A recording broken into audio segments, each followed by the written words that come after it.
أعوذ بالله السميع العليم من الشيطان الرجيم. بسم الله الرحمن الرحيم. السلام عليكم ورحمة الله وبركاته. الحمد لله رب العالمين، والصلاة والسلام على أشرف الأنبياء والمرسلين سيدنا ومولانا محمد وعلى آله وصحبه أجمعين. قال سبحانك لا علم لنا إلا ما علمتنا إنك أنت العليم الحكيم، ولا حول ولا قوة إلا بالله العلي العظيم. اللهم صل على سيدنا محمد وعلى آله وصحبه ومن تبعهم بإحسان إلى يوم الدين. أما بعد. Alhamdulillah, apa khabar ibu-ibu, ayah-ayah, sedang penonton setia rancangan Tanyalah Ustaz, biar tahu jangan keliru. Saya mengharapkan walau di mana jua kita semua berada, mudah-mudahan senantiasa berada dalam keadaan sihat walafiat, dirahmati lagi disayangi oleh Allah Subhanahu wa taala. Amin Allahumma amin. Alhamdulillah, syukur, kita perbanyakkan syukur kehadrat Allah Subhanahu wa taala atas segala rezeki, atas segala anugerah yang Allah Subhanahu wa taala kurniakan kepada kita. Alhamdulillah, pada pagi ini kita panjatkan segala puja dan puji syukur kehadrat Allah Subhanahu wa taala atas hidayah, inayah, iradah, petunjuk daripada Allah Subhanahu wa taala, dapat sama-sama lagi kita kembali dihidupkan pada pagi ini. Alhamdulillah, siaran Tanyalah Ustaz pada pagi ini bagi edisi Khamis 17 Disember 2020 dan 2 Jamadil Awal 1442 Hijri. Saya Da'i Anas kembali menceriakan pagi anda, dan alhamdulillah ibu-ibu, ayah-ayah bakal penghuni syurga Allah Subhanahu wa taala. Terlalu banyak nikmat yang Allah Subhanahu wa taala anugerahkan kepada kita, dan alhamdulillah pada pagi ini juga kita perlu sedar bahawasanya menjadi sebahagian daripada umat baginda Nabi Muhammad sallallahu alaihi wa ala alihi wasahbihi wa baraka wasallam merupakan satu impian, satu perkara yang diinginkan oleh para nabi yang terdahulu, antaranya Nabi Musa alaihi salam. Bahkan disebutkan di dalam kitab Tanbihul Ghafilin, masya-Allah tabarakallah, Al-Faqih Abu Laits Samarkand menyebutkan kemuliaan dan juga keistimewaan yang Allah Subhanahu wa taala berikan, jadikan kepada umat Nabi Muhammad sallallahu alaihi wasallam dan tidak diberikan kepada umat-umat yang terdahulu cukup banyak. Antaranya dijadikan umat Nabi Muhammad sallallahu alaihi wasallam ini umat yang walaupun pendek umurnya supaya mereka tidak banyak melakukan dosa. Alhamdulillah, kita umur baina sittina sab'in kata Nabi sallallahu alaihi wasallam. Umur umat Nabi Muhammad sallallahu alaihi wasallam antara 60 dan 70, tetapi masya-Allah tabarakallah ada yang amalannya masya-Allah tabarakallah cukup hebat. Dan antara lain disebutkan oleh beliau, antara kelebihan umat Nabi Muhammad sallallahu alaihi wasallam ialah dijadikan mereka itu kecil tubuh mereka supaya mereka ini tidak banyak melakukan kesilapan dan juga dosa, dan juga mereka itu juga tidak banyak memerlukan kos dan juga dalam kehidupan, antaranya makan dan juga minum. Sebab itu kalau kita lihat tubuh umat Nabi Muhammad sallallahu alaihi wasallam ini kecil-kecil dan tidak memerlukan kepada kos yang begitu banyak. Dan banyak lagi yang disebutkan di dalam kitab Tanbihul Ghafilin yang kita boleh rujuk, dan betapa kita beruntung menjadi umat Nabi Muhammad sallallahu alaihi wasallam. Alhamdulillah, dan pada pagi ini satu perkara juga yang perlu kita sedar bahawasanya walaupun kita masih lagi berada dalam keadaan ujian pandemik COVID-19, kita masih lagi alhamdulillah banyak nikmat yang Allah Taala kurniakan kepada kita. Dan mungkin untuk statistik awal, kalau boleh kita paparkan kepada para penonton untuk kita sama-sama saksikan menerusi laman rasmi Kementerian Kesihatan Malaysia, status terkini COVID-19 yang melanda negara kita sehingga semalam 16/11/2020, kes baharu yang dicatatkan sebanyak 1,295 kes, manakala kes sembuh baru sebanyak 1,052, menjadikan jumlah kes sembuh keseluruhan sebanyak 72,733, manakala jumlah kes aktif 14,751 keseluruhan, dan sehingga semalam jumlah kes aktif sebanyak 113. Dan apa yang menyedihkan tuan-tuan sedang penonton, 7 kematian baharu dicatatkan sehingga semalam, menjadikan jumlah kematian keseluruhan sebanyak 429 kes. Inilah satu perkara yang walaupun pahit untuk ditelan. Saya nak menyeru kepada ibu-ibu, ayah-ayah sedang penonton setia rancangan Tanya Ustaz dan seluruh rakyat Malaysia, mari sama-sama kita terus mematuhi SOP yang telah pun digariskan kepada kita, SOP yang telah pun dikeluarkan kepada kita dalam usaha untuk kita memutuskan rantaian COVID-19 ini dengan tanda pagar kita mesti menang, insya-Allah, mudah-mudahan. Baiklah. Tajuk pada pagi ini cukup menarik, tuan-tuan, ibu-ibu, ayah sekalian. Kita berbicara tentang sirah Imam Malik rahimahullah.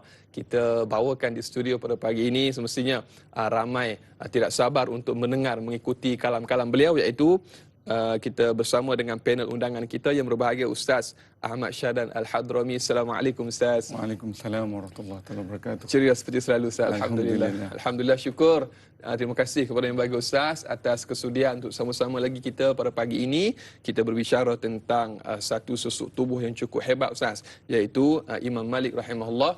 Dan seperti biasa, kepada para penonton yang mungkin mempunyai sebarang persoalan atau kemusykilan, boleh terus hubungi menerusi talian 1-888-1677 ataupun paling mudah, terus sahaja ke laman rasmi Facebook kami, Tanyalah Ustaz TV3. Dan jangan lupa bagi yang menonton menerusi FB Live untuk tekan butang kongsi, sebar luaskan. Mudah-mudahan bermanfaat, insya-Allah. Dan kita bersara serentak juga menerusi TV3 dan juga TV9. Dan bagi yang menonton di TV3, jangan lupa untuk terus ikuti kami untuk siaran lanjutan 30 minit di TV9 sehingga jam 8.30 pagi, insya-Allah. Baiklah Ustaz, tidak perlu saya berbicara panjang. Kita ingin mengenali dengan lebih mendalam siapa itu Imam Malik rahimahullah. Jadi untuk permulaan topik pada pagi ini, saya serahkan kepada yang berbahagia Ustaz. Dipersilakan. Alhamdulillah. Terima kasih Da'i Anas. Alhamdulillah Rabbil Alamin. Wassalatu wassalamu ala asyrafil anbiya wal mursalin wa ala alihi wa sahbihi ajma'in. Assalamualaikum warahmatullahi wabarakatuh. Waalaikumsalam. Khusus kepada para penonton Tanyalah Ustaz yang setia bersama kita daripada awal pagi ini. Alhamdulillah, Da'i Anas pun juga pada pagi ini, insya-Allah, kalau diizinkan Allah Subhanahu Wa Taala, saya akan berkongsi ilmu untuk sama-sama kita mengambil panduan ataupun kita melihat bagaimana terlahirnya seorang hamba Allah Subhanahu Wa Taala yang terpilih di kalangan hamba Allah Subhanahu Wa Taala.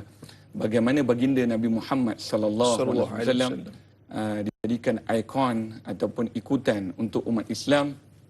Nabi Muhammad sallallahu alaihi wasallam juga mengajar kepada kita satu hadis yang sahih lagi masyhur, ramai kita mengetahuinya, iaitu Rasulullah SAW mengatakan al-ulama'u warasatul anbiya, innal anbiya lam yuwarithu dinaran wala dirhaman walakinnahum warasul ilma faman akhadhaha faqad akhadha bihadhin wafir, atau kama qala Nabi sallallahu alaihi wasallam.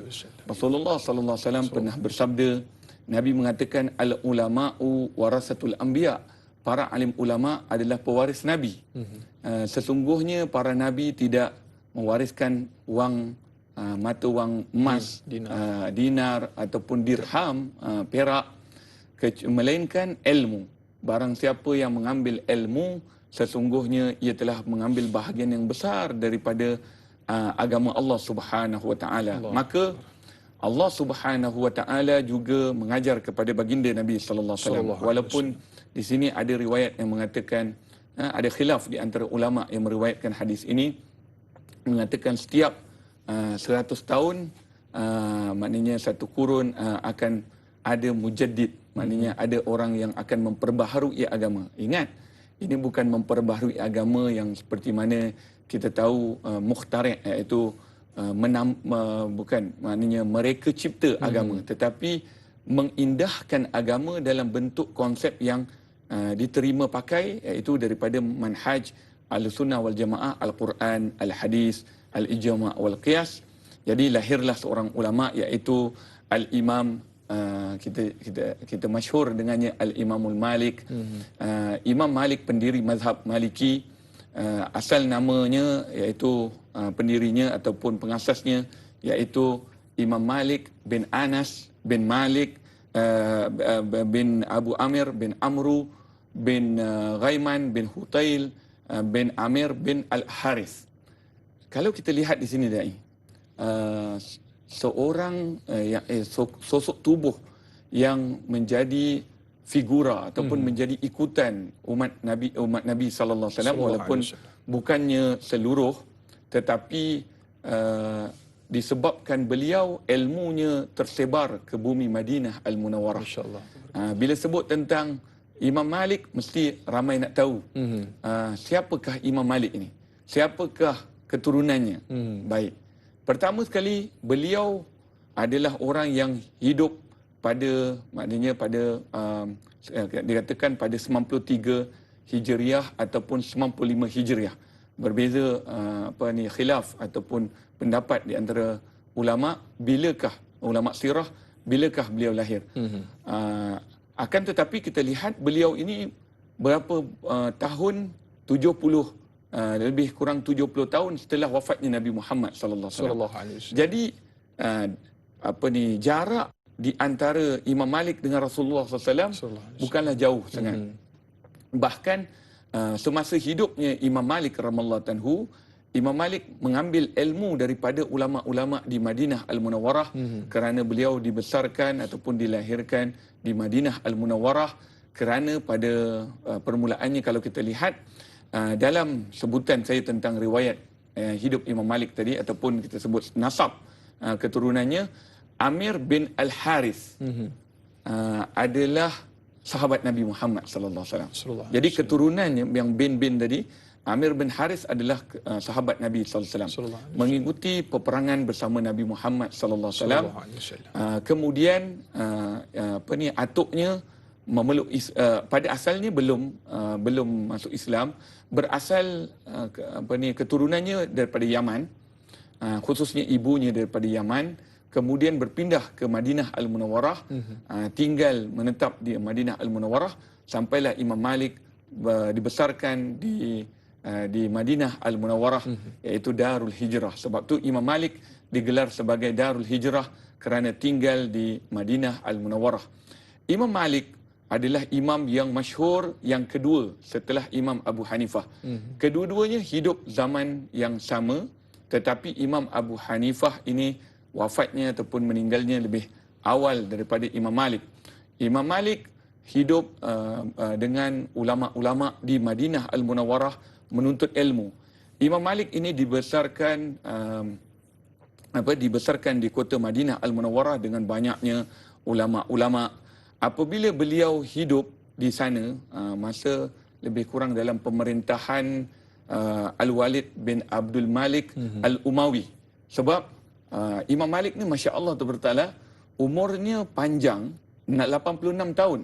86 tahun hidup di Madinah Al-Munawwarah.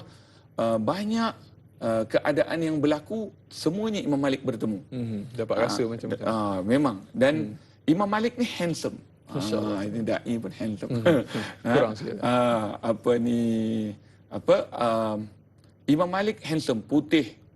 Disebutkan dalam riwayat beliau putih, tinggi, maknanya lagaknya seorang yang hebat dengan pribadi yang indah. Sebab satu lagi, kalau kita lihat bagaimana Imam Malik ini dibesarkan oleh ibunya sendiri. Ibunya seorang yang suka kepada kekemasan, kecantikan dan keceriaan. Jadi Imam Malik ini setiap kali kalau pakai, maknya akan pakai pakaian yang cantik-cantik, terbaik, pakaian indah. Bila pakai serban, disebutkan dari riwayat ia memakaikan serban. Sedangkan serban ini juga mahkota ulama. Jadi bila disebutkan begitu, Imam Malik ni memang sudah indah pakaiannya. Maka ketika mana dia belajar dengan guru-guru yang ramai. Ramai guru-guru Imam Malik. Imam Malik kalau kita lihat semasa beliau hidup, beliau bertemu dengan zaman pemerintahan Umayyah dan zaman pemerintahan Abbasiyah. Kedua-duanya. Dan Imam Malik menuntut ilmu dengan banyak guru. Disebutkan dalam banyak, sehingga kan ada yang mengatakan gurunya seramai 900 orang. Allahu Akbar. 900 orang. 600 gurunya di kalangan tabi'in, 300 di kalangan tabi'in. Allahu Akbar. Ini guru ramai dalam bahkan ibunya pula ataupun ayahandanya, kalau kita lihat dalam riwayat bagaimana atuk kepada Imam Malik, iaitu Abu Amir bin Amru ini, ialah seorang yang hebat juga ilmuwan agama. Dan Imam Malik juga adalah mengambil kepada ulama-ulama yang yang terkenal di zamannya. Sebab itu kalau kita lihat Imam Malik apabila bertemu dengan guru-gurunya sangat tawaduk, sangat asalnya Imam Malik ini ada saudara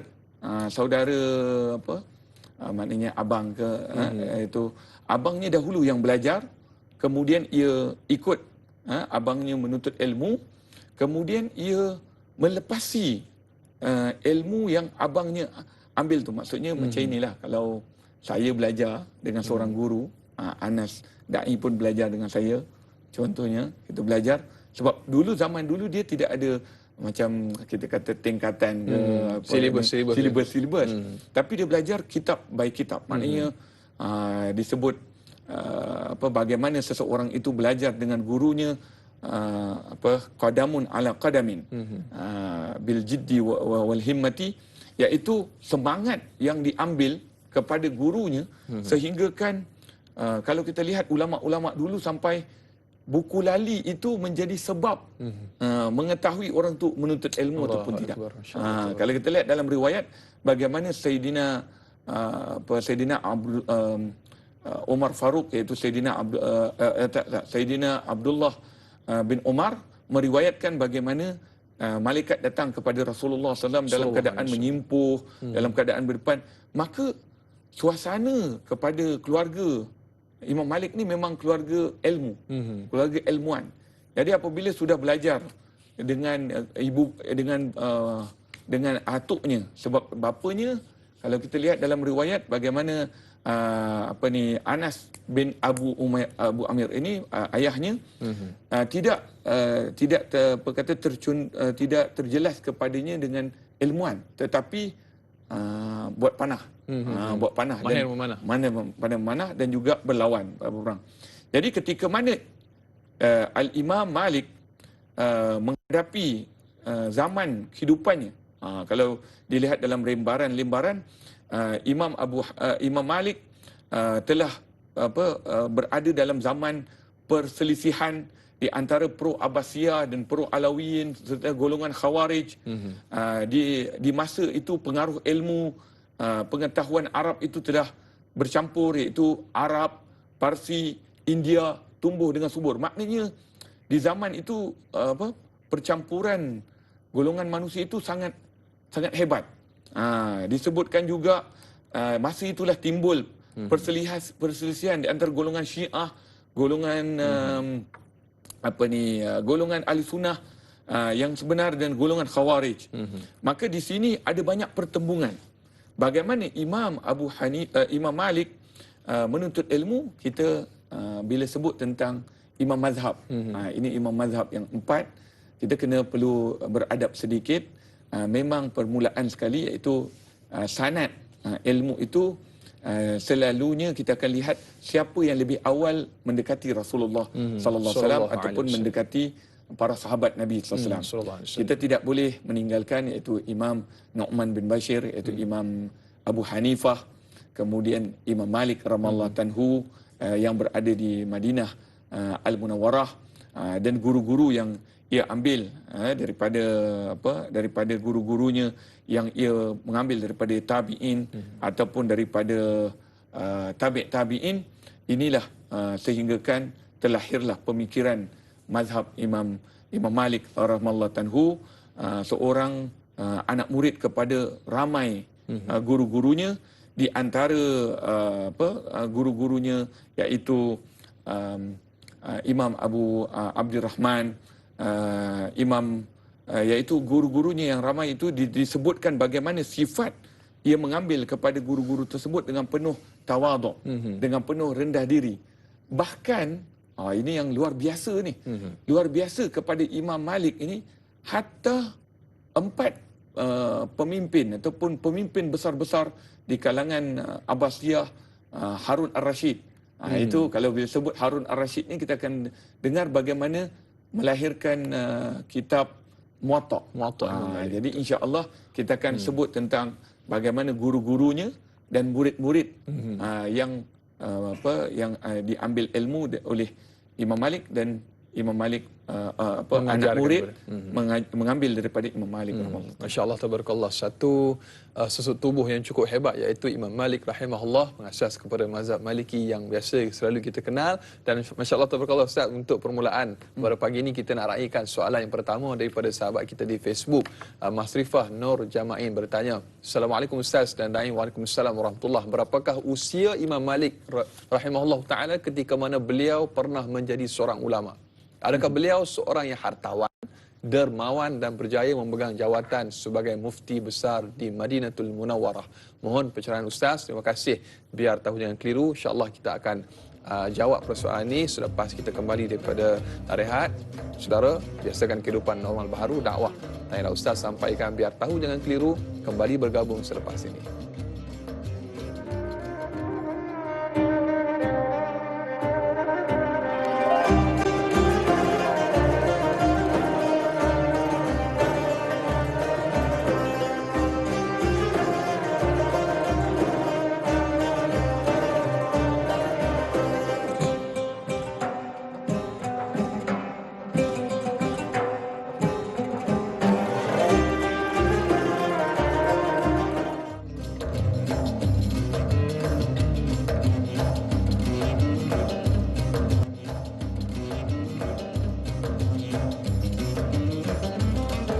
Alhamdulillah, masih lagi terus setia bersama dengan kami Tanyalah Ustaz, biar tahu jangan keliru. Ibu-ibu, ayah-ayah bakal penghuni syurga Allah Subhanahu wa taala. Alhamdulillah, kita masih lagi berbicara tentang sirah Imam Malik rahimahullah, dan kita bersama dengan yang berbahagia Ustaz Ahmad Syahdan Al-Hadrami. Dan Ustaz, kita nak jawab persoalan yang diajukan oleh sahabat kita di Facebook sebentar tadi yang bertanya tentang Imam Malik rahimahullah, apakah beliau pernah menjadi seorang ulama dan seorang hartawan, dermawan dan berjaya memegang jawatan sebagai mufti besar di Madinah. Sedikit penjelasan daripada Ustaz. Bismillahirrahmanirrahim. Alhamdulillahirabbil alamin. Allahumma salli ala sayyidina Muhammad. Terima kasih yang bertanya tentang Imam Malik radhiyallahu anhu. Imam Malik bin Anas ialah seorang pendiri ataupun pengasas kepada mazhab Maliki, orang yang banyak dipuji oleh guru-gurunya dan anak muridnya, sehingga kan disebutkan dalam satu riwayat bagaimana Syekh Rabi'ah bin Abi Abdurrahman ketika mana menuntut ilmu, Imam Malik menuntut ilmu kepadanya, setiap kali dia datang pengajian, gurunya akan mengatakan macam si jenis dah datang. Daripada kecil lagi sudah nampak bagaimana kelibat seorang ulama yang datang kepadanya. Sebab itu kita lihat memang dalam kita tahu Imam Malik ni yang sangat hebat, daripada kecil dididik sehingga kan belasan tahun sudah menjadi ulama. Saya dalam 17 lingkungan 17 tahun, maka awal-awal daripada itu beliau sudah cuba untuk menjawab permasalahan-permasalahan, sehingga kan imam cuma satu. Kita tahu Imam Malik ini ialah orang yang dididik oleh gurunya, seorang gurunya yang mengajar kepadanya, jangan malu untuk menyebutkan la adri.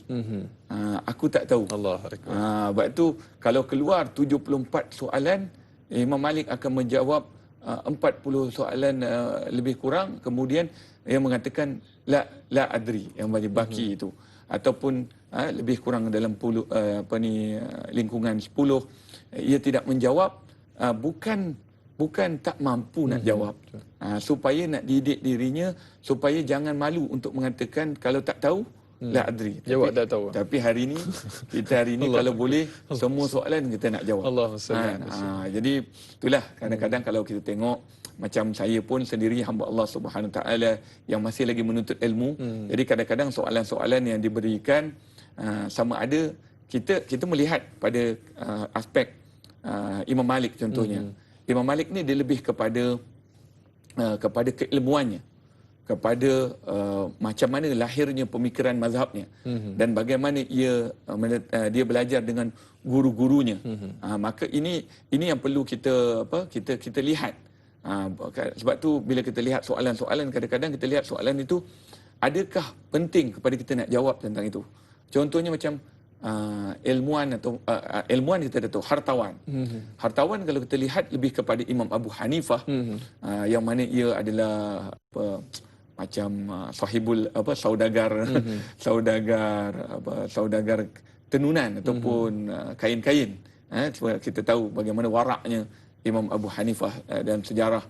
Tetapi Imam Malik radhiyallahu anhu ia lebih cenderung kepada keilmuan agama yang ia belajar, sehingga kan dua ilmu yang selalu disebut, iaitu al-hadis,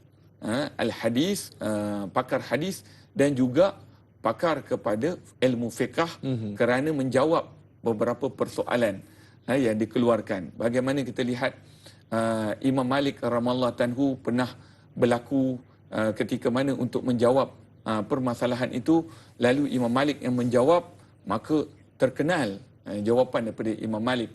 Mungkin ramai yang tidak tahu bagaimana Imam Malik bertemu dengan gurunya Imam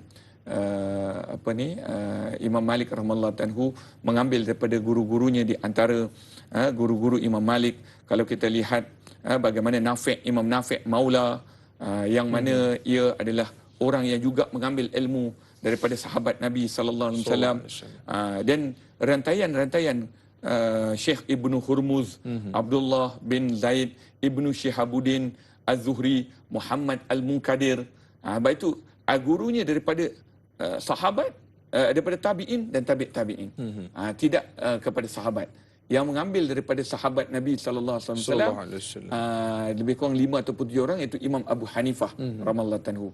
Jadi bila kita sebut tentang Imam Malik, sebentar tadi kita telah menyentuh bagaimana ia juga ialah seorang yang menyampaikan ilmu penuh dengan keberanian. Imam Malik ini dikenal berani dan tidak takut dalam menyampaikan kebenaran. Beliau sering mengulang perkataan berikut, selayaknya bagi seorang Muslim atau seorang yang telah diberi Allah Subhanahu Wa Taala dalam dirinya ilmu dan fikih, untuk masuk kepada penguasa. Sebab itu semasa zaman Khalifah Harun Ar-Rashid, Harun Ar-Rashid pernah hantar seorang untuk mengambil beliau supaya datang ke istana, tetapi Imam Malik berkata kepada wakilnya tadi, kamu jumpa dengan maknanya Harun Ar-Rashid, bagi tahu kepadanya jangan kamu ini senang untuk mengambil ilmu, maknanya datang keriba terus. Maknanya aku datang kepada kamu ataupun kamu datang kepada aku. Allah Akbar. Ini raja ni. Ini bagaimana ulama cakap kepada wakil, suruh cakap kepada raja. Allah Akbar. Itulah akhirnya dilihat dengan penuh dengan penuh haibahnya, sehingga raja pun takut kepada Imam Malik radhiyallahu anhu, dan pujian para alim ulama kepadanya, contohnya gurunya juga. Tapi macam ada satu tempat saya belajar di bumi Yaman, Hadramaut. Guru dengan anak murid ni kadang-kadang dia jadi macam, bukan nak kata kawan, tapi saling mengambil istifadah di antara sama lain. Sebab itu ada doa yang boleh kita amalkan, ataupun amalan yang boleh kita ambil sebelum kita nak belajar. Kita membaca nawaitu at-ta'aluma wa ta'lim wal muzakarata wa tazkir wal naf'a wal intifa' wal ifada wal istifadah. Sahaja aku mengambil manfaat daripada ilmu ini, dan aku mengambil berkat daripada ilmu ini. Maka kita lihat bagaimana Imam Malik radhiyallahu anhu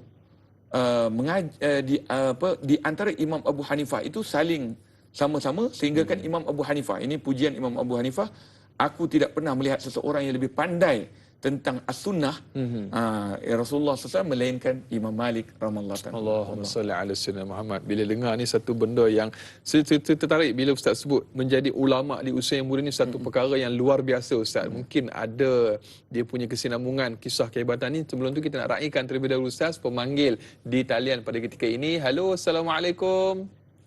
Waalaikumsalam warahmatullahi taala wabarakatuh. Sini Mamu Hanifah dari Pulau Pinang. Apa khabar Mamu?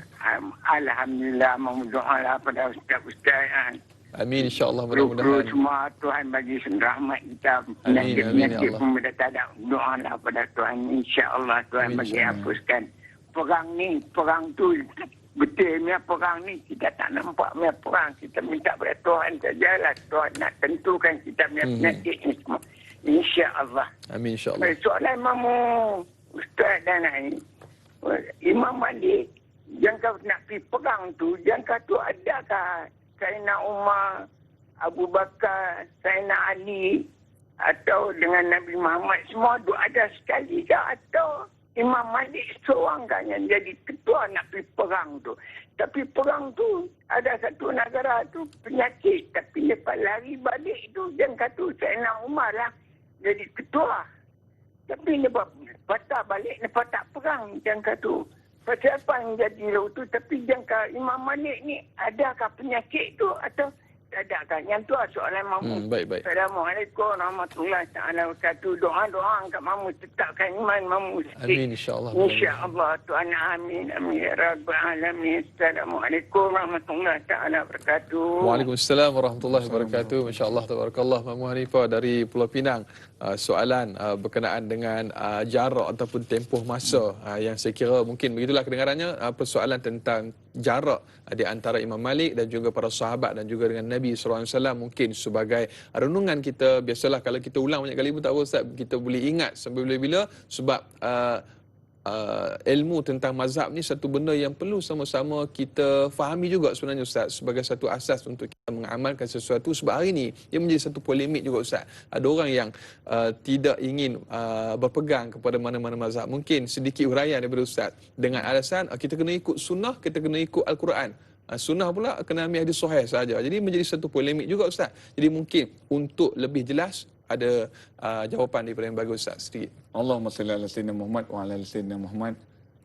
Mengenai Imam Malik radhiyallahu anhu, disebutkan Imam Darul Hijrah.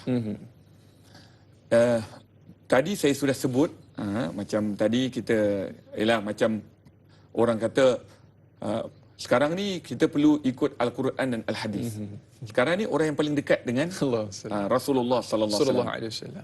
Tetapi tidak hidup zaman Nabi sallallahu alaihi wasallam. Itu saya tekankan sekali lagi, mungkin ada yang kurang jelas. Tidak keluarganya, maknanya atuknya yang Islam, masuk Islam, kemudian menetap di Madinah Al-Munawwarah, sahabat. Dan kemudian apabila Imam Malik radhiyallahu anhu menuntut ilmu, Imam Malik maknanya dia telah menuntut ilmu dengan orang-orang yang mengajarkan dia tabaan mesti Al-Quran dan Al-Hadis. Kemudian Imam Malik juga yang luar biasa, Imam Malik, mazhab Maliki ini, ia memandang kepada amalan orang Madinah Al-Munawwarah. Sedangkan kita hari ini sibuk dengan mengatakan Al-Quran, Al-Hadis. Itu yang terlampau fanatik. Maksudnya yang terlampau mengatakan Quran dengan hadis.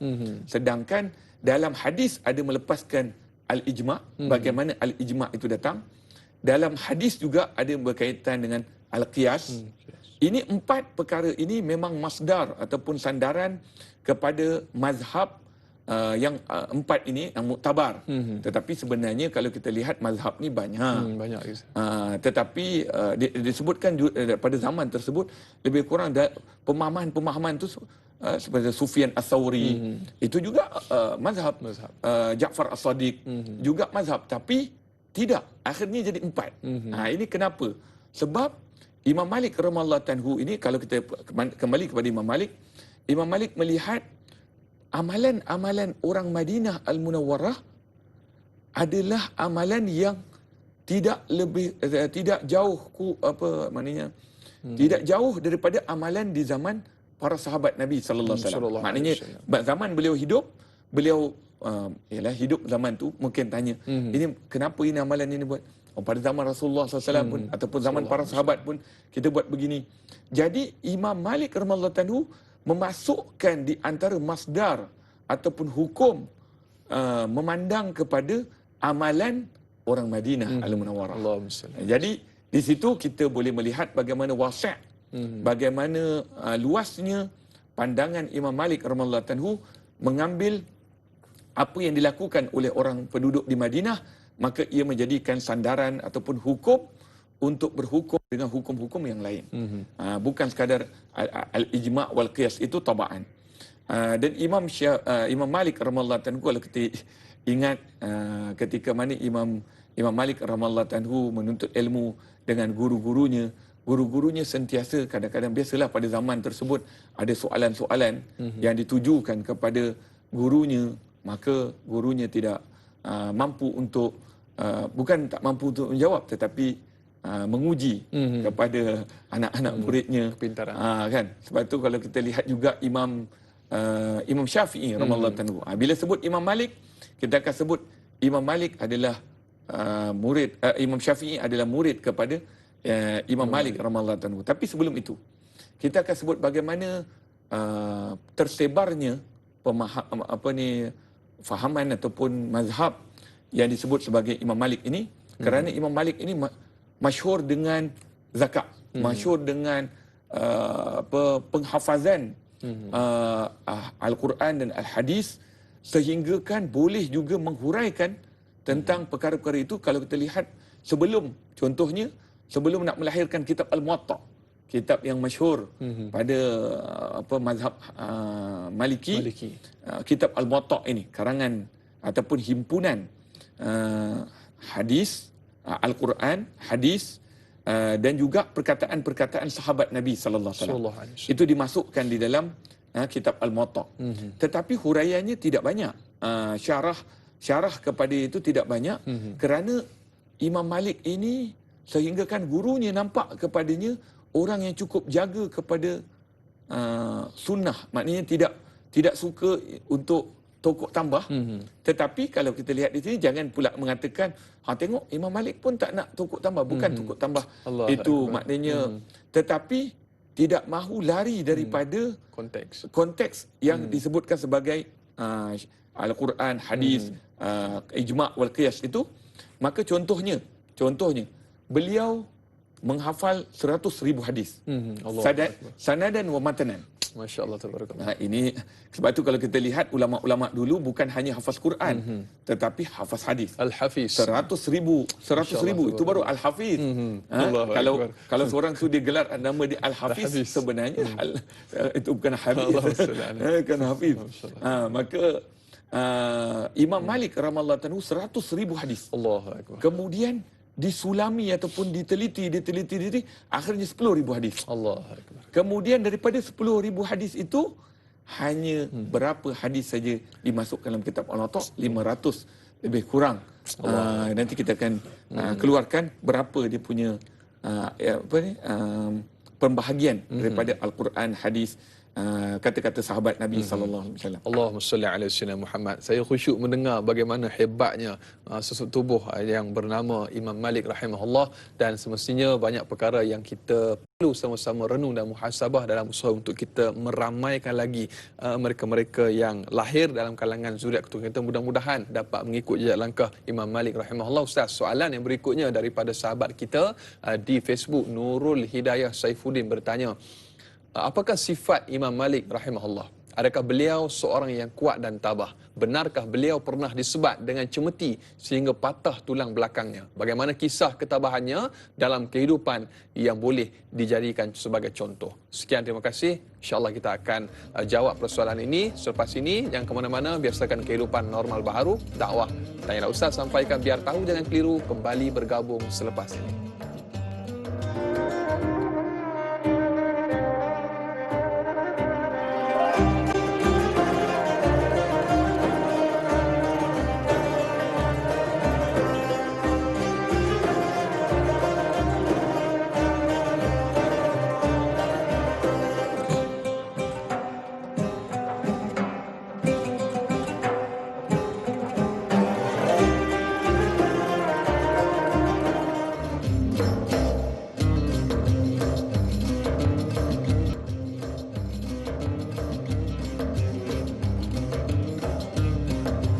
Alhamdulillah, ibu-ibu, ayah-ayah, para penonton, bakal penghuni syurga Allah Subhanahu Wa Taala. Kita masih lagi dalam Tayla Ustaz. Biar tahu, jangan keliru.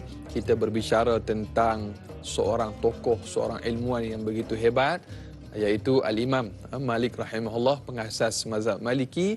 Dan alhamdulillah kita telah pun mendengar dan juga mengikuti beberapa perkongsian yang cukup menarik tentang beliau. Seingat saya, bila mana sebut tentang ulama yang bernama Imam Malik rahimahullah taala ini, satu kehebatan beliau, walaupun di usia yang muda, walaupun masih lagi di usia yang kita kata belia, remaja, namun masih lagi namun mampu menjadi seorang yang alim, bahkan mampu melahirkan fatwa-fatwa yang begitu hebat, bahkan bergelar sebagai Al-Hafiz. Dan Masya Allah, Tabarakallah, inilah satu perkara yang sebenarnya kita idamkan untuk kita lebih ramaikan lagi. Mudah-mudahan kita dapat sama-sama melahirkan lebih ramai seperti mana Al-Imam Malik rahimahullah dan juga imam-imam dan juga ulama yang lain.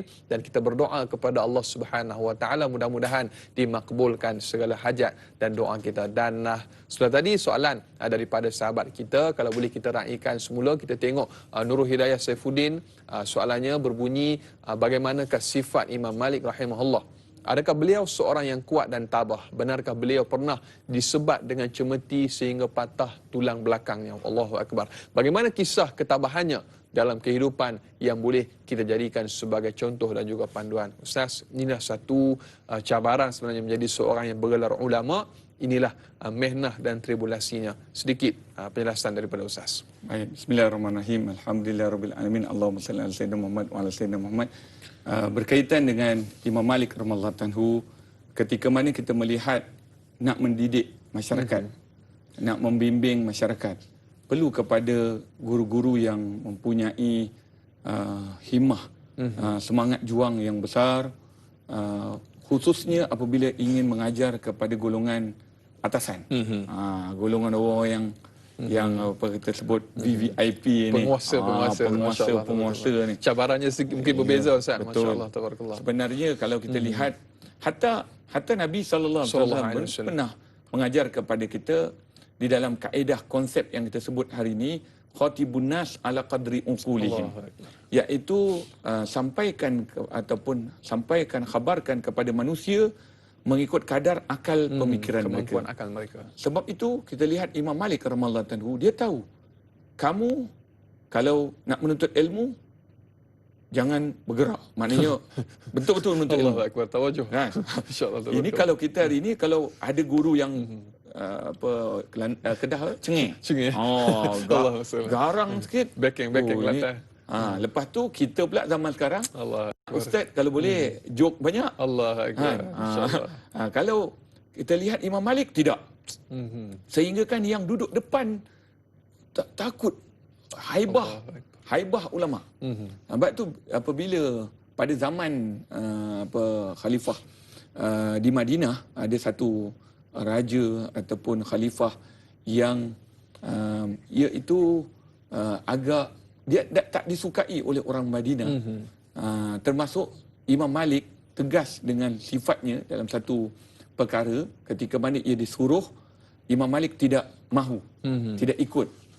Maka akhirnya dia ditangkap oleh oleh khalifah tersebut di zaman Khalifah Abbasiyah itu. Maka ditangkap, kemudian dipenjarakan.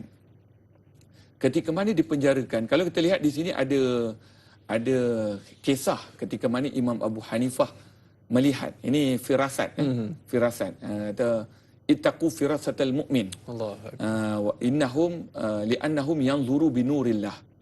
Takutlah firasat orang mukmin kerana mereka melihat dengan cahayanya Allah Subhanahu wa taala. Sebab itu tadi seorang guru kepada Imam Malik pernah melihat kepadanya, lalu ia mengatakan, si jenis dah datang. Yang ini pula dia kata, ya Malik, tetapkan kamu tetapkan pendirianmu, sebab dah nampak dah Imam Malik ni tegas.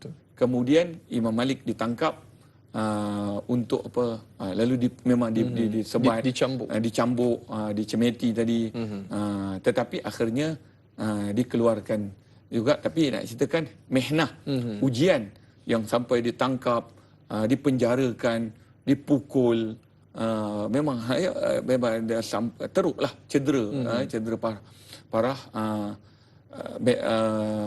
Kemudian sampai kepada Khalifah Harun Rashid minta kembali, buka kembali supaya ia dilepaskan.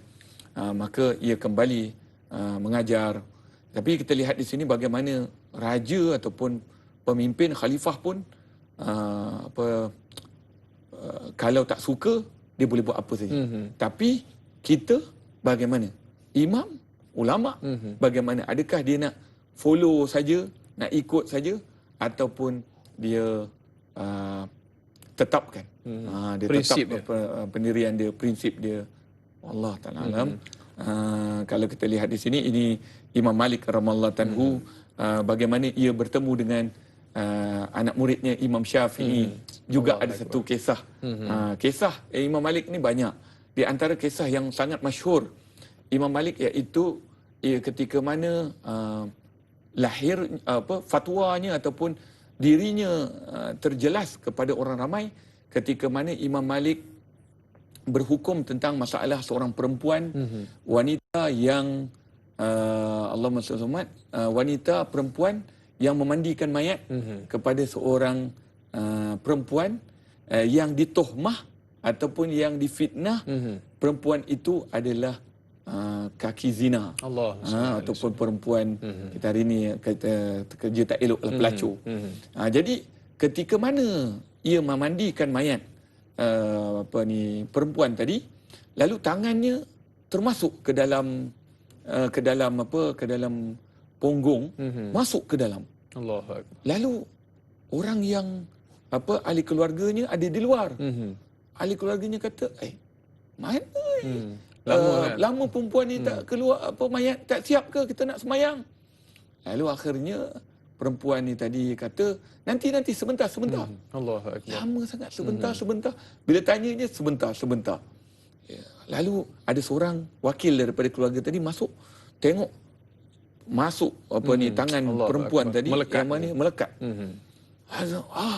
Dia tutup. Apa nak buat? Allahu Akbar. Tak tahu. Lalu dia bagi tahu kepada ahli keluarga, ini mayat perempuan ni tadi sudah pemandi mayat sudah masuk melekat. Lalu habis macam mana nak buat? Kita cari ulama. Ini kita lihat bagaimana ulama pada waktu itu sangat dihormati dan dimuliakan, supaya nak menyelesaikan masalah semuanya ulama. Betul. Ataupun dirujuk dengan ulama. Maka ketika mana Imam Malik ketika mana ditanya-tanya, ada dua. Satu kata potong tangan. Allah. Ada satu kata tanam sekali-sekali dengan dia. Ini dua beza pendapat. Sebab itulah dai. Kalau zaman Imam Malik pun berbeza pendapat ni dah biasa.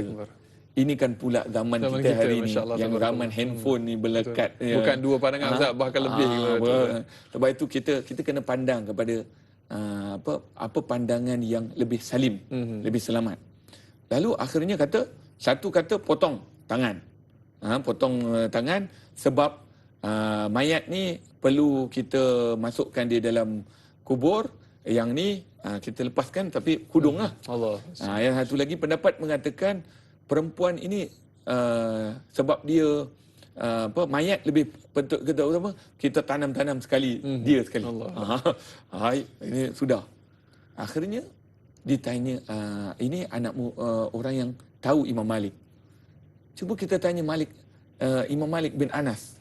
Jadi tanya, baik, bila tanya Imam Malik bin Anas.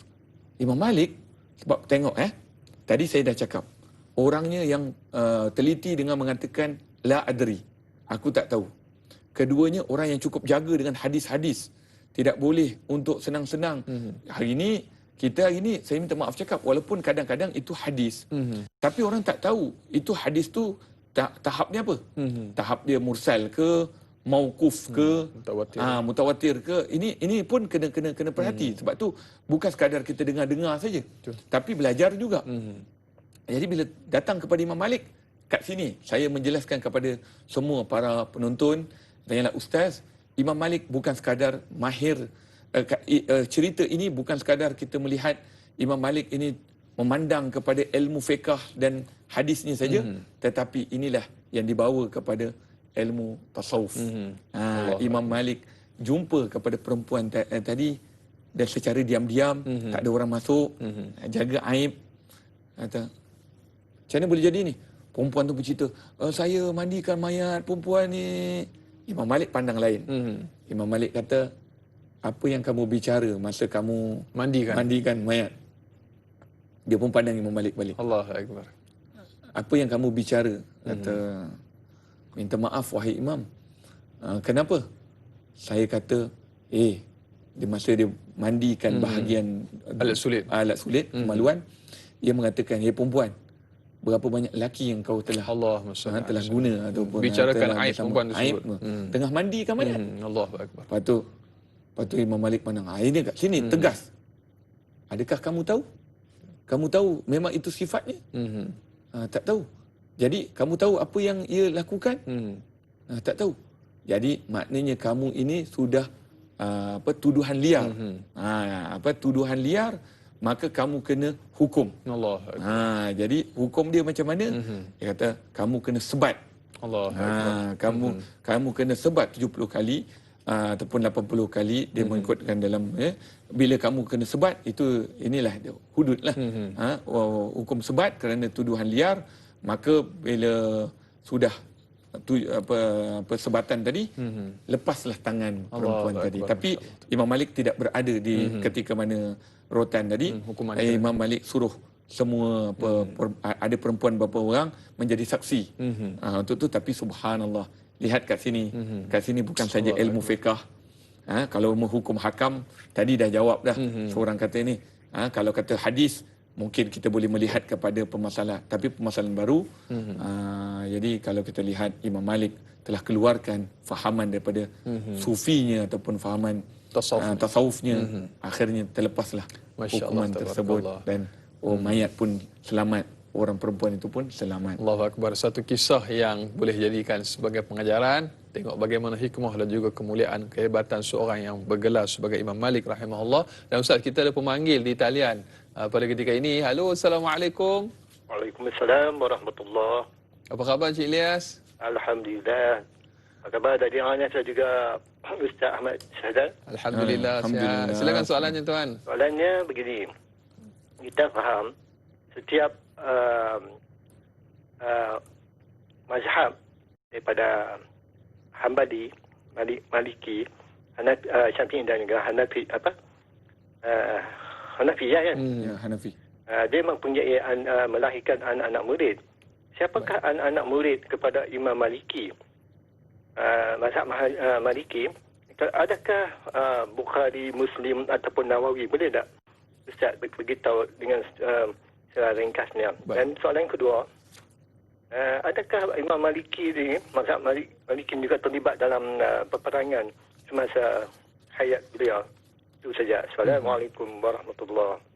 Waalaikumsalam warahmatullahi wabarakatuh. Terima kasih Cik Ilyas yang bertanya soalan yang cukup menarik tentang murid Imam Malik rahimahullah dan juga tentang sejarah beliau menyertai peperangan. Mungkin sedikit perkongsian daripada Ustaz. Baik, bismillahirrahmanirrahim. Alhamdulillahirabbil alamin. Allahumma salli ala sayyidina Muhammad wa ala ali sayyidina Muhammad. Segala puji bagi Allah Subhanahu wa taala yang telah mengurniakan kepada kita nikmat Islam, nikmat iman, nikmat ihsan ini. Baik. Tadi saya telah sebut tentang perkembangan mazhab Imam Abu Hanifah, Imam Malik, Imam Syafi'i, Imam Ahmad bin Hanbal. Secara overallnya begini ya. Di dalam menuntut ilmu ini perlu kepada dua, iaitu maksudnya bukan di pengembangan kepada mazhab ini ataupun pengembangan kepada ilmu yang diambil daripada guru. Perlu pada dua perkara, iaitu pertama kitab, yang kedua anak murid. Baik, itu kalau kita lihat sebut kepada kita tentang murid kepada Imam Malik, maka kita akan lihat bagaimana Imam Malik ini adalah seorang yang ramai anak murid yang ambil daripadanya. Dan bukan sekadar daripada Madinah, tetapi daripada luar daripada Madinah. Daripada Spanyol pun ada. Andalusia pun ada. Daripada Afrika pun ada. Daripada Libya pun ada. Maka ini kita lihat bagaimana Imam Malik punya murid-murid, termasuklah yang masyhur di kalangannya iaitu Imam Asy-Syafi'i radhiyallahu anhu. Tetapi Imam Syafi'i telah membawa maknanya mujaddid yang selepas daripada Imam Malik. Maka murid-murid Imam Malik, kalau disebutkanlah di antaranya yang boleh saya ambil, iaitu Abdullah ibnu Wahab, hidup dalam 125 Hijriah. Abdul Rahman ibnu Al-Qasim, hidup dalam 128 Hijriah. Ashhab bin Abdul Aziz, hidup dalam 140 Hijriah. Hasan bin Funud, hidup dalam 145 Hijriah. Ini semua adalah murid-murid kepada Imam Malik radhiyallahu anhu. Yang Abdullah bin Abdul Hakam, ini semua termasuk Imam Muhammad bin Idris Asy-Syafi'i radhiyallahu anhu. Ini adalah murid kepada Imam Malik radhiyallahu anhu. Bila sebut tentang murid kitab yang saya sebut tadi, murid kitab, jadi kitab yang masyhur pada Imam Malik, satu kitab tafsir, dan juga kitab Allahumma salli Muwatta'. Muwatta' itulah yang menjadi sandaran ataupun pegangan kepada pengikutnya Imam Malik. Jadi tidak banyak seperti mana Imam Syafi'i. Jadi kita lihat kat sini, dia akan ada yang ini banyaknya guru, banyaknya anak murid. Yang anak murid maknanya banyaknya tersebar. Kalau dia berdakwah ke luar negara ataupun pergi, tersebarlah. Tapi ada satu lagi, kalau sekiranya bukunya banyak, kitabnya banyak, pun sama, juga tersebar. Tapi kalau bukunya sedikit, tidak tersebar, itu Imam Malik. Tapi dalam peperangan, Imam Malik tidak bersama, tetapi Imam Malik menyampaikan ilmu, hidup di zaman bersama-sama dengan pemerintahan, mengajar para pemerintah. Allahu Akbar. Kita berbicara tentang peperangan, mungkin ada penambahan sedikit selepas ni Ustaz. Bila mana sebut tentang zaman pemerintahan khalifah-khalifah ni sedikit berbeza dengan pemerintahan yang lainnya. InsyaAllah kita akan kongsikan selepas ini. Saudara, biasakan kehidupan normal baharu dakwah. Tanyalah Ustaz sampaikan biar tahu jangan keliru. Kembali selepas ini.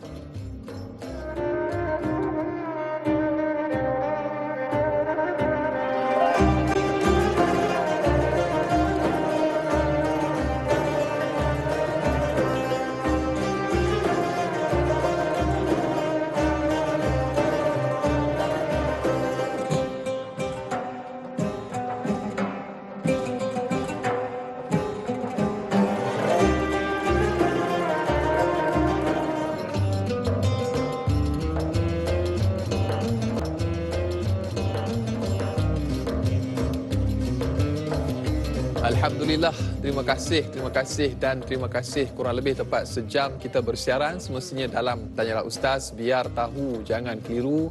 Walau di mana jua anda semua berada, mudah-mudahan senantiasa berada dalam keadaan sihat walafiat dan juga terus mematuhi SOP yang telah pun digariskan. Kita masih lagi berjuang dengan pandemik COVID-19.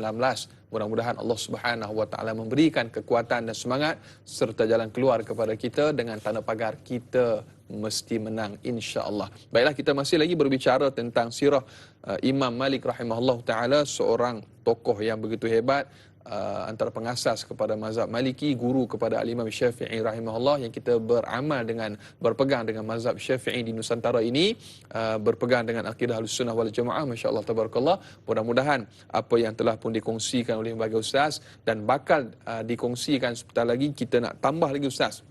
Banyak lagi perkara-perkara menarik sebenarnya yang kita nak kongsikan dengan para penonton tentang Imam Malik rahimahullah, dan kisah-kisah mungkin penceritaan yang dapat kita jadikan sebagai panduan. Dan untuk para penonton yang mungkin mempunyai sebarang persoalan atau kemusykilan, boleh terus hubungi 18881677 atau terus tinggalkan soalan anda menerusi laman rasmi Facebook kami Tanyalah Ustaz TV3, dan jangan lupa bagi yang menonton menerusi siaran FB Live untuk tekan butang kongsi, sebar luaskan. Mudah-mudahan bermanfaat insya-Allah. Baiklah Ustaz, kita sambung sedikit tentang kisah Imam Malik rahimahullah dengan kita raikan soalan yang berikutnya daripada sahabat kita di Facebook, Nurul Huda Tajuddin. Assalamualaikum Ustaz dan Da'i. Waalaikumsalam warahmatullahi. Soalannya Ustaz, Imam Malik rahimahullah merupakan tokoh ulama yang terkemuka dalam ilmu kitab dan hadis. Apakah kitab karya beliau yang paling terkenal? Bolehkah Ustaz jelaskan mengenai penghormatan Imam Malik terhadap hadis Rasulullah sallallahu alaihi wasallam? Mohon penjelasan Ustaz. Terima kasih. Insya-Allah tabarakallah, soalan yang begitu hebat. Tidak didapati ilmu melainkan dengan jalan adab Ustaz. Sebagaimana yang Ustaz dah pun sebut sebentar tadi dan disebutkan panjang lebar di dalam kitab, sehingga saya ta'alim muta'alim begitu juga disebutkan. Mungkin sedikit penjelasan daripada Ustaz. Baik, bismillahirrahmanirrahim. Alhamdulillahirabbil alamin. Allahumma salli ala sayyidina Muhammad wa ala sayyidina Muhammad.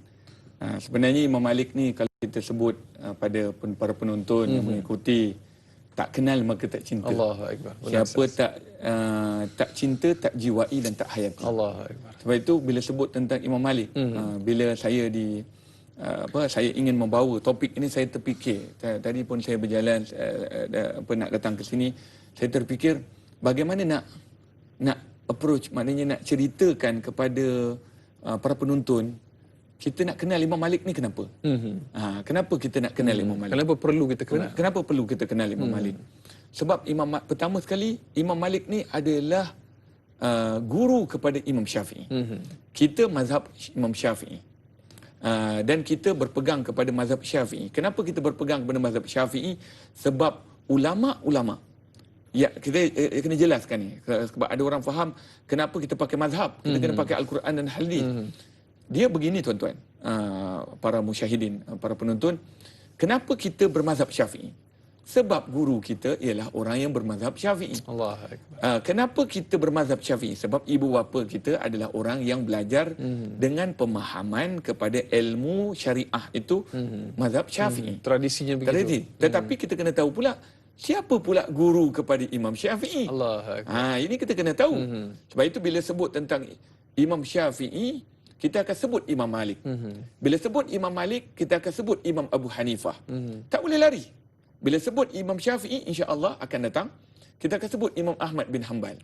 Dia tak boleh lari. Sebab itu bila sebut tentang Ahlu Sunnah wal Jamaah, inilah dia. Tak boleh lari. Tak boleh kata saya hanya berpegang kepada Al-Quran dan Al-Hadis. Hadis pula sahih aja Ustaz. Hadis tak sahih. Allahu akbar. Sedangkan Al-Quran itu juga difahami dengan bermacam pemahaman. Betul. Kalau kita sebut tentang sahabat Nabi, Sayyidina Abdullah bin Abbas, seorang sahabat Nabi sallallahu alaihi wasallam. Sayyidina Anas bin Malik, dalam riwayat ada mengatakan Sayyidina Anas bin Malik adalah sahabat Nabi yang umurnya panjang dan beliau wafat, maknanya beliau meninggal dunia, lahirlah Imam Malik bin Anas. Maknanya meninggal. Itu sama juga. Meninggalnya imam, lahirnya imam. Meninggalnya Imam Abu Hanifah, lahirnya Imam Syafi'i. Allahu akbar. Wahai para penonton yang dirahmati Allah Subhanahu Wa Taala, Allah sebaik-baik pengatur. Betul. Allah sebaik-baik perancang. Kadang-kadang setiap perkara yang berlaku kita tak suka, tapi ada hikmah di sebaliknya. Jadi ketika mana Imam Malik radhiyallahu anhu hidup bersama dengan guru-gurunya, beliau belajar penuh semangat, penuh tawaduk, penuh rendah diri, penuh hemah, penuh wibawa dalam menuntut ilmu, sehingga lahirlah. Sebab itu Nabi sallallahu alaihi wasallam pernah menyebut ini ialah ada sebahagian mengatakan yang disebutkan itulah Imam Abu Hanifah. Kerana di tempat inilah yang akan lahir Najmus Saqib, iaitu bintang yang akan menyinari Madinah Al-Munawwarah. Yang di sini Madinah Al-Munawwarah akan menyinari satu bintang yang akan menyinari. Jadi kalau kita lihat di sini bintang yang akan menyinari, kata ulama, iaitu Imam Malik rahimahullah. Masya-Allah, tabarakallah. Sehingga kan Imam Malik, satu lagi kita tahu Imam Malik rahimahullah anhu sepatutnya boleh pergi menuntut ilmu, belajar di tempat yang lain. Tapi Imam Malik tidak mahu. nak duduk juga di Madinah Al-Munawwarah, sehingga kan dalam sifat juga disebutkan, dalam biografinya disebutkan juga Imam Malik tidak duduk di Madinah Al-Munawwarah dengan slipper, Allahu Akbar. sepatu. Berkaki ayam lah maksudnya. Ini cerita capal ni, cerita slipper. Imam Malik tidak pakai. Sebab apa? Ada sebab ada Ustaz. Kita nak simpan sebab dulu sebab. Ustaz, dengan izin Ustaz, Simpan. kita ada pemanggil di talian pada ketika ini Ustaz. Kenapa tidak berkasut Ustaz? Masya-Allah tabarakallah. Di talian pada ketika ini Encik Omar Abdul Majid. Halo, Assalamualaikum. Waalaikumsalam warahmatullahi wabarakatuh. Dai Anas dan juga Ustaz Ahmad Syadan Al-Hadrami, saya Omar Abdul Majid lah, macam Dai Anas tadi sebut dah ya. Jadi apa khabar Ustaz dan Dai? Waalaikumsalam. Khabar baik alhamdulillah. Jadi soalan saya begini ya Ustaz ya. Seperti kita sudah maklum Ustaz dah menerangkan secara panjang lebar tadi mengenai Imam Malik ini. Soalan saya begini Ustaz. Seperti dimaklum kita dah disebut tadi Imam Malik adalah seorang mufti ya. Apakah sebenarnya lagi tugas-tugas yang diamanahkan kepada Imam Malik oleh Rasulullah SAW selain daripada menjadi mufti di Madinah itu, dan apakah beliau juga adalah seorang penulis riwayat atau seperti Abu Hurairah, ataupun ada lagi tugas sebagai dalam panglima perang ataupun bagaimana Ustaz ini soal ini Imam Malik ini diberikan tugas oleh Rasulullah SAW?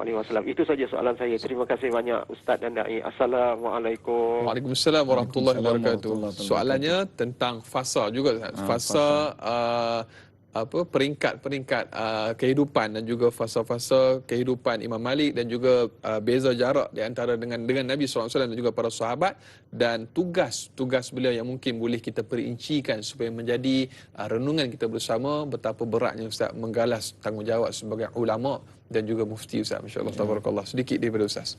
Baik, bismillahirrahmanirrahim. Alhamdulillahirabbil alamin. Allahumma shalli ala Muhammad. Tadi saya sebutkan bagaimana Rasulullah SAW memberi isyarat kepada Madinah Al-Munawwarah ini akan lahir seorang ialah mujadidul alam, iaitu pembaharuan kepada ilmu. Jadi Imam Malik radhiyallahu anhu disebutkan oleh ulama beliau membuat pembaharuan kepada mazhab itu. Maksudnya sistem mazhab.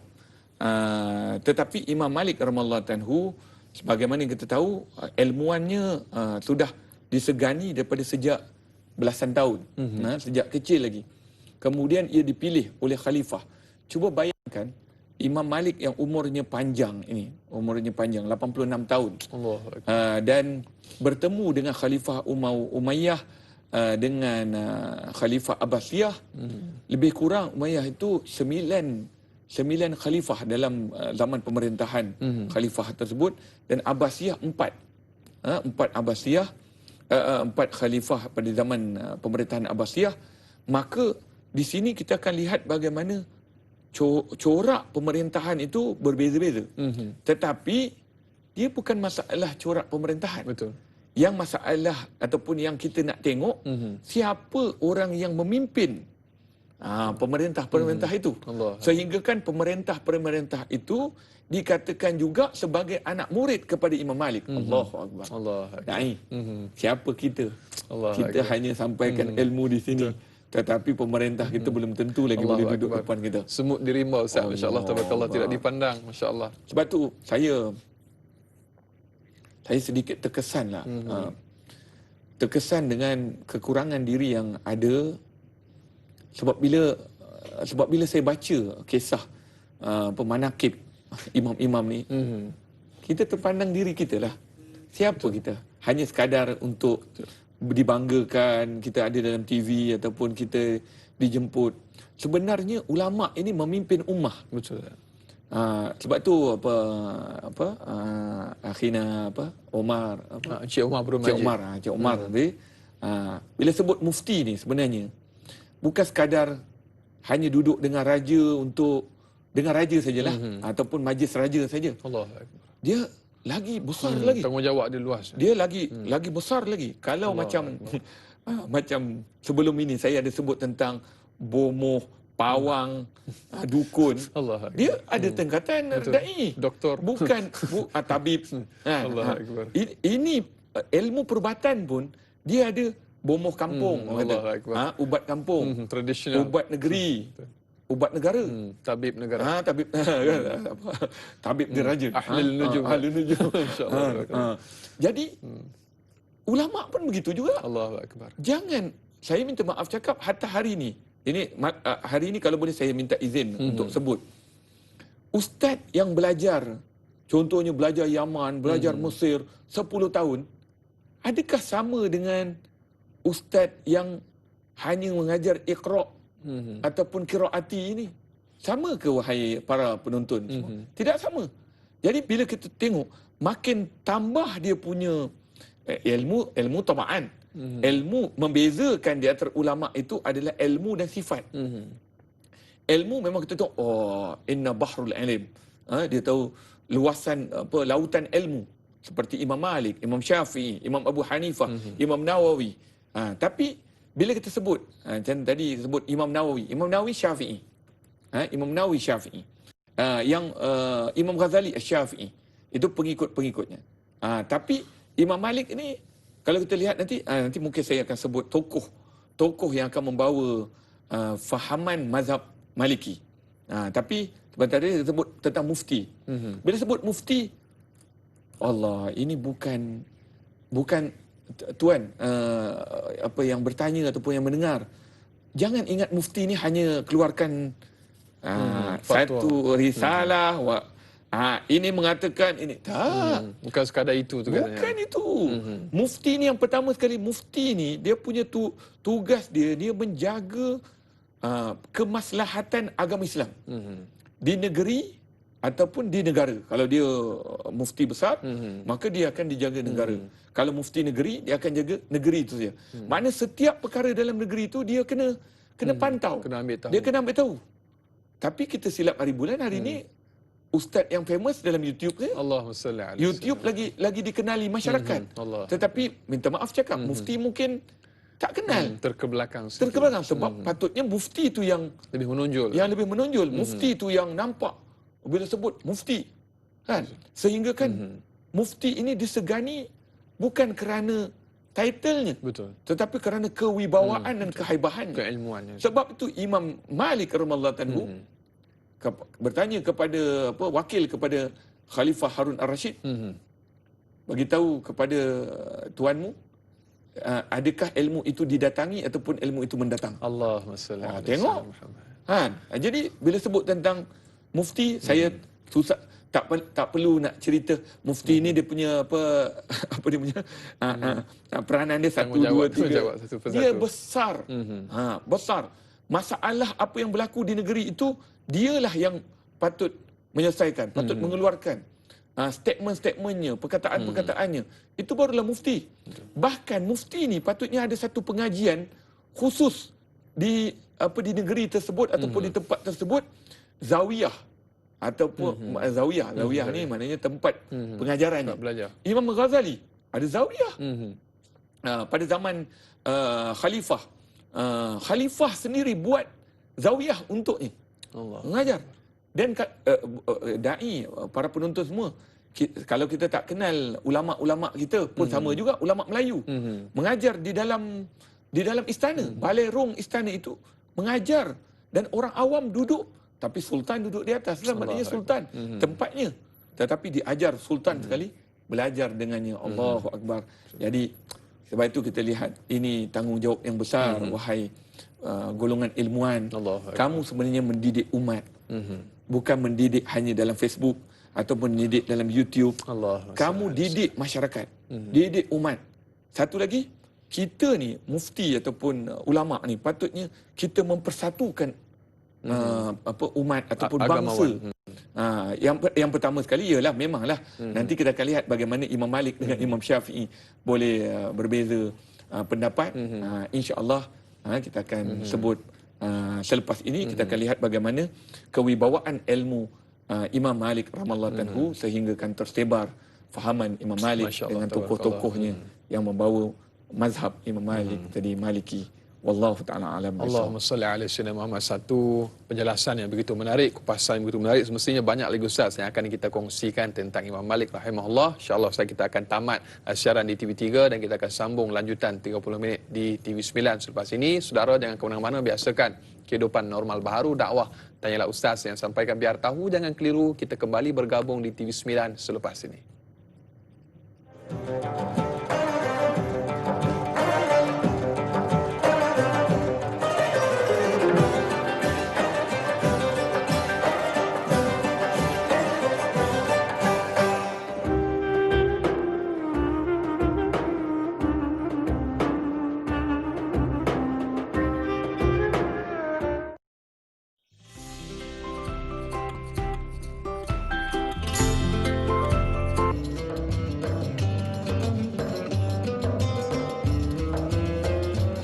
Alhamdulillah, masih lagi terus dia bersama dengan kami. Tanyalah Ustaz, biar tahu jangan keliru. Alhamdulillah, tidak kira walau di mana jua anda semua berada, mudah-mudahan senantiasa berada dalam keadaan sihat walafiat, dirahmati lagi disayangi oleh Allah Subhanahu wa taala. Kita kembali dalam lanjutan 30 minit siaran Tanyalah Ustaz, biar tahu jangan keliru di TV9. Masih lagi kita bersama yang berbahagia Ustaz Ahmad Syahdan Al-Hadrami. Kita berbicara tentang sirah Imam Malik rahimahullah taala. Dan bagi anda para penonton yang mungkin mempunyai sebarang persoalan atau kemusykilan, jangan malu, jangan segan, terus hubungi kami menerusi talian 1-888-1677 atau paling mudah terus sahaja tinggalkan soalan anda menerusi laman rasmi Facebook kami Tanyalah Ustaz TV3. Dan jangan lupa bagi yang menonton menerusi FB Live untuk sama-sama tekan butang kongsi, kita sebar luaskan, mudah-mudahan bermanfaat. Dan insya-Allah para penonton dan juga Ustaz, kita nak sambung kisah penceritaan yang cukup menarik. Ustaz ada menyebutkan tadi tentang kesinambungan kisah mengapa Imam Malik rahimahullah walaupun tinggal di Madinatul Munawwarah tidak berkasut, yang ini berkaki ayam. Mungkin ada faktor-faktor yang tertentu. Sedikit perkongsian dan penjelasan daripada Ustaz. Bismillahirrahmanirrahim. Alhamdulillahirabbil alamin. Allahumma salli ala sayyidina Muhammad wa ala sayyidina Muhammad. Dai, pertama kalau kita sebut tentang Imam Malik, kita perlu ketahui bahawasanya Imam Malik adalah imam yang kesyumulannya, maksudnya ia adalah simbol kepada ulama agama. Kalau kita nak cari ulama agama, kita nak cari siapa? Adakah kita cukup sekadar cari seorang doktor ataupun seorang profesor ataupun seorang cendekiawan?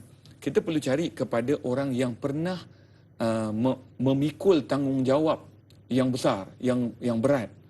Khususnya ulama-ulama yang duduk di negara-negara yang pernah diduduki oleh baginda Rasulullah sallallahu alaihi wasallam. Sebab itu bila sebut tentang Imam Malik ketika mana beliau duduk di bumi Madinah Al-Munawwarah, beliau mesti akan faham, ya, beliau ulama. Kalau orang awam sendiri, kita sendiri, kalau sampai ke Madinah apa? Dai buat apa Madinah? Insya-Allah tabarakallah. Kita bila bawa jemaah umrah ke haji ke, bila sampai Madinah apa kita buat? Ziarah kan. Dia Madinah itulah Rasulullah SAW. Sallallahu alaihi wasallam. Bila kita sampai Madinah tu, itulah bandar Rasulullah SAW. Sallallahu alaihi wasallam. Disebut Madinatu Rasulillah SAW. Madinah Rasul. Madinatul Nabi. Madinatul Nabi. Ya Taibah. Masya-Allah. Jadi ketika mana Imam Malik duduk di tempat yang ia tahu ini dulunya tempat Nabi sallallahu alaihi wasallam. Ini duduknya Nabi sallallahu alaihi wasallam. Ini tinggalnya Nabi sallallahu alaihi wasallam. Maka oleh sebab itu Imam Malik tidak memakai selipar. Bahkan ada pendapat mengatakan hatta naik kuda pun Imam Malik tidak, kerana ia mengatakan aku tidak mahu kalau aku pakai selipar, maknanya aku telah mengalaskan tapak kaki yang pernah dipijak oleh seorang insan yang paling mulia di sisi Allah Subhanahu Wa Taala, maka aku tidak mahu memakai selipar, memakai capal atau selipar, sandal tu aku tak mau pakai sebab aku tak nak ada barang yang lain menghalangi kakiku untuk memijak tapak yang pernah disentuh ataupun dijejaki oleh Nabi sallallahu alaihi wasallam. Masyaallah. Kita lihat ini bukan masalah fiqh. Kalau masalah fiqh saya akan sebut halal haram. Tapi ini masalah jiwa. Betul. Masalah hayati. Sebab tu kalau orang yang hayati, macam ada seorang pendakwah kata, kalau kita hayati ilmu tersebut, hatta kita di rumah yang dengar majlis ilmu ni, silap bulan kita duduk betul-betul. Betul. Kita pandang macam seakan-akan kita berada di hadapannya. Bukan kita makan ke apa, ini tengah sarapan ni. Allah Kan? Tapi tak apalah, yang penting kita dengar, fokus. Bukan masa kita bercakap ni, orang bercakap juga. Itu maknanya itu gambaran Imam Syafi'i, Imam Malik.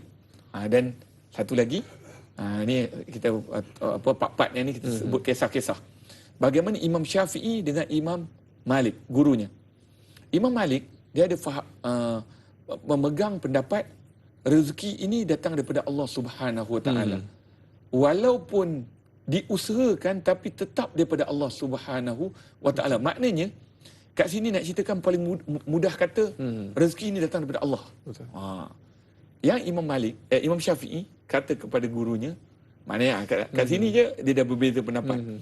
Dia kata, Imam Syafi'i kata, tidak guru, kalau kita tak usaha takkan dapat. Betul. Maknanya kalau kita tak usaha, maknanya dia pegang kepada usaha baru ada ada sebab boleh dapat. Imam Malik kata rezeki itu boleh datang dengan tanpa sebab. Jadi yaumul ayyam, satu hari Imam Syafi'i berjalan bertemu dengan satu orang yang sedang menanam pohon, berkebun. Lalu dia tengok kesian orang tu berkebun, lalu dia pun datang bantu. Imam Syafi'i bantu. Bila dia bantu, orang yang petani tadi ataupun pekebun tadi bagilah hadiah. Allahu akbar. Apa hadiahnya? Anggur. Nah, ambil anggur ni bawa. Ya, Imam Syafi'i kata dalam hati, tengok, betul lah aku punya pendapat. Kalau aku tak tolong, aku tak dapat anggur. Lalu dia pun pergi ke gurunya. Nak ceritakan, semangatnya nak ceritakan kepada gurunya, pendapat aku lebih betul. Tengok. Ini, tapi ingat, pendapat lebih betul ni tak ada masalah kalau sekiranya tidak dihujani dengan syirik, kafir, sesat. Tak ada masalah. Beza pendapat ni biasa. Tapi yang masalah ni bila hukum orang, syirik, kafir, sesat, menjatuhkan orang daripada Islam keluar, itu lebih berat daripada kita hanya berbeza pendapat. Kemudian Imam Syafi'i pun datang jumpa guru. Ya guru, makan. Gurunya pun makan sedap. InsyaAllah. Lepas tu Imam Syafi'i kata, guru, kan saya kata, saya katakan pendapat saya, kita usaha baru boleh dapat. Allahu akbar. Jadi inilah tandanya saya tolong orang tengah berkebun tadi. Asbab ni. Asbab lah. Jadi saya tolong tadi, maka dapatlah rezeki. Lepas tu Imam Malik senyum pandang Imam Syafi'i. Allahu akbar. Senyum pandang. Lepas tu dia kata, kenapa? Betul lah saya cakap. Imam Malik kata, betul lah aku cakap. Kenapa pula? Tadi saya kata saya usaha. Lepas tu Imam Malik kata, gurunya kata apa kepada Imam Syafi'i? Sebab sebelum kau datang tadi, aku ada terfikir, kalaulah ada buah anggur. Kalaulah ada buah anggur, kan elok. Tiba-tiba kamu datang bawa buah anggur. Tak perlu usaha pun. Allahu akbar. Jadi kedua-duanya subhanallah walhasil, maknanya kedua-duanya penuh meraihkan, penuh memuliakan di antara sama lain. Guru muliakan anak murid muliakan guru. Inilah indahnya Islam.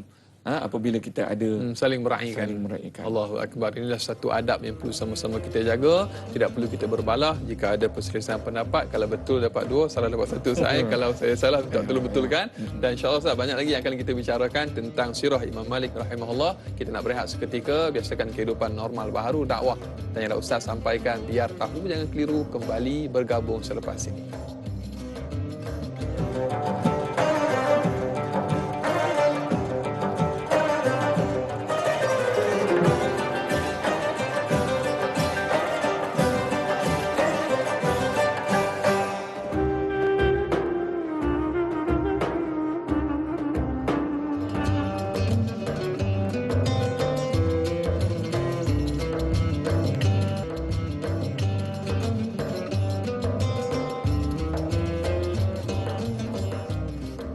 Alhamdulillah, sehingga ke hujung rancangan masih lagi terus setia bersama dengan kami. Tanyalah Ustaz, biar tahu jangan keliru. Alhamdulillah, kita masih lagi berbicara tentang seorang tokoh, seorang ilmuwan yang begitu hebat, iaitu sirah Imam Malik rahimahullah. Kita bersama dengan tetamu undangan kita yang berbahagia, Ustaz Ahmad Syahdan Al-Hadrami, dan telah pun banyak yang kita perkatakan, yang kita kongsikan.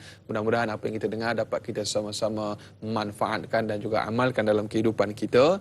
Dan para penonton, ibu-ibu, ayah-ayah bakal penghuni syurga Allah Subhanahu Wa Taala, dan juga yang bagi Ustaz, kita nak raikan soalan yang berikutnya datang menerusi sahabat Facebook kita, Zaliha Haji Muhammad Nur. Assalamualaikum Ustaz dan Da'i. Waalaikumsalam warahmatullahi.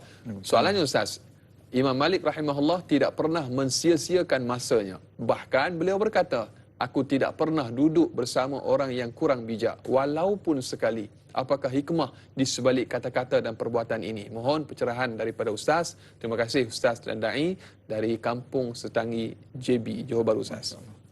Alhamdulillah. Terima kasih yang puan yang bertanya, Puan Zaliha, mengenai mujalasah, iaitu kalau kaedah mudah dalam ilmu hati ataupun ilmu batin, ilmu tasawuf. Mujalasah, mujanasah. Siapa yang duduk bersama akan jadi orang itu. Allah. Itu dia punya kata mudah. Jadi sebab itu kita lihat ibu lah. Ibu Imam Malik. Imam Malik daripada kecil lagi ibunya suruh kamu duduk dengan orang yang ada manfaat. Maknanya lebih-lebih lagi ulama-ulama. Sebab tu ibunya lah sebenarnya yang guru. Ibunya mendidik, kamu pergi jumpa orang tu. Kamu duduk dengan orang tu. Sebab tu Imam Malik daripada kecil, beliau lebih tahu ulama-ulama yang lebih hebat ini, dan beliau duduk bersama dengan mereka. Bila sebut duduk tadi, itu maknanya mulazamah, bersama. Bagaimana, kalau kita lihat sejarah seorang ulama daripada Yaman, daripada Hadramaut, namanya Al-Habib Umar Abdul Rahman Al-Attas. Beliau ada khadim, ada pengkhidmatnya, iaitu Syekh Ali Baras. Ini pun sama. Apabila ia menjadi anak murid, menjadi khadim, kemudian ilmunya diwarisi oleh anak murid. Jadi sama juga dengan Rasulullah sallallahu alaihi wasallam, yang berkhidmat kepada Rasulullah sallallahu alaihi wasallam siapa? Anas bin Malik. Ni Da'i Anas. Baru minggu lepas bicara tentang topik Anas bin Malik. Anas bin Malik berkhidmat dengan Rasulullah sallallahu alaihi wasallam. Kemudian ilmu ada pada Anas bin Malik. Begitu juga bila sebut tentang Imam Malik, bagaimana ia menjadi begitu? Sebab mujalasah. Duduk bersama dengan orang-orang. Sebab itu di dalam satu hadis yang sahih. Ambil hadis yang sahih. Jalisul kubara wasailul ulama wa khalitul hukama. Hendaklah saling duduk bersama dengan orang yang jalisul kubara, mana orang-orang tua yang ada pengalaman. Sebab itu macam kita lah, orang muda-muda ni, ustaz muda, ustaz lah kan, ustaz-ustaz ni, dia tak boleh cukup dengan dia saja. Dia kena cari ustaz-ustaz tua, tuan-tuan guru. Baru ada kesinambungan, baru ada hubungan yang mantap. Sanadnya bersambung. Ya. Hari ini kadang-kadang kita ustaz-ustaz ni ataupun tuan-tuan guru ni hanya sebut pasal ulama di negara Arab, tapi ulama Melayu mana?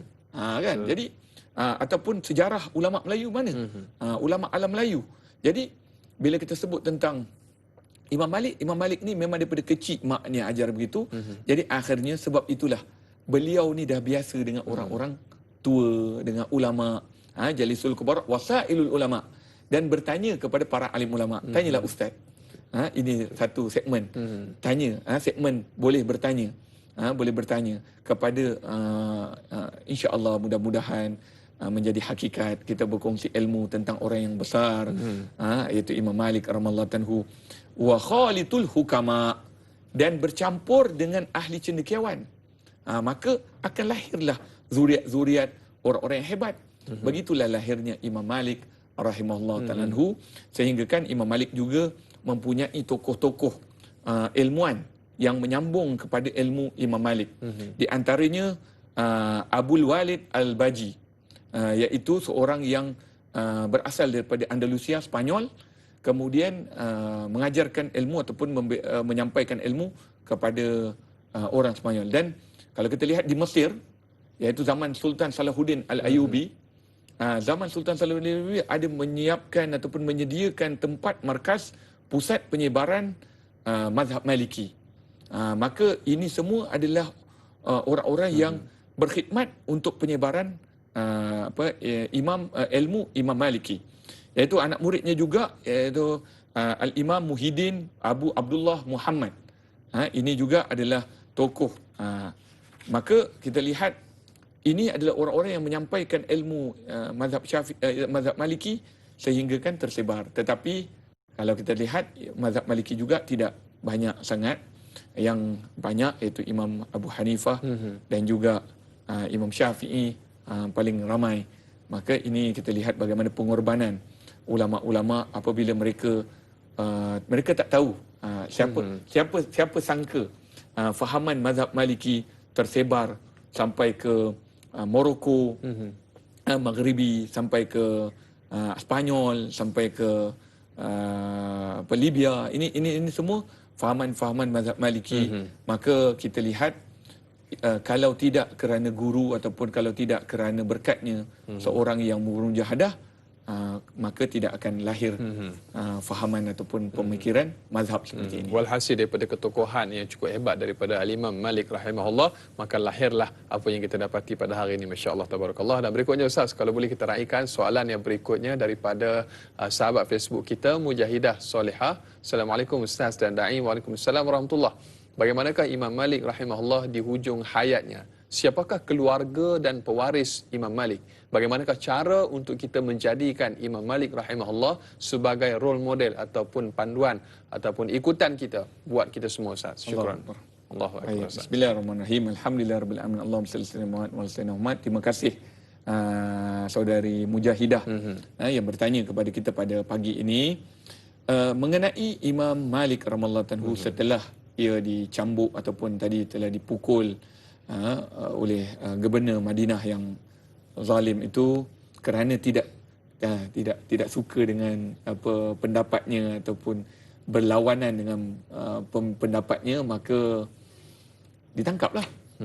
Ini biasalah kalau kita jumpa pemimpin, kita jumpa penguasa yang hormat kepada ulama, dia akan jadi satu keindahan Islam itu dalam bentuk cara pentadbiran. Tapi bila ada kecacatan pada para pemimpin itu ataupun para penguasa, perlu ada penguasa yang lebih kuat lagi. Sebab itu bila Gubernur Madinah itu telah memukul, maka Khalifah Harun Ar-Rasyid minta untuk dihukum pula gubernur tadi. Jadi kalau kita lihat sekarang ni, gubernur tu macam menteri lah kan, menteri besar lah macam itu. Tapi khalifah ini macam perdana menteri ataupun raja. Jadi apabila dihukum, barulah dikeluarkan Imam Malik radhiyallahu anhu. Tapi Imam Malik sudah uzur. Dia kata Imam Malik mengajar penyampaian ilmu hanya di rumah, tapi masih menyampaikan ilmu. Dan kalau sedikit saya mungkin tak kongsi sebentar tadi, Imam Malik ini adalah orang yang sangat syadid dalam pengeluaran ilmu dan fatwa. Maknanya tak mudah untuk keluar fatwa ataupun keluar statement melainkan ia faham dahulu.